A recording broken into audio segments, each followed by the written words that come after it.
different ways that you can heat water, so that you can have hot water in the sink or take a warm shower. It's a hot shower. Okay. I'm like, oh, did Mom allow for a warm shower situation? No.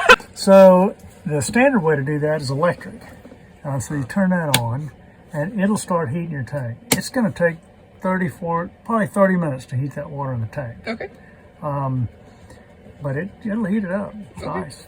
Okay, if you want it heated in 10 minutes, turn the propane on, and this is the LP stands for liquid propane. Okay. And this will turn on, you'll hear it fire up a water heater out there.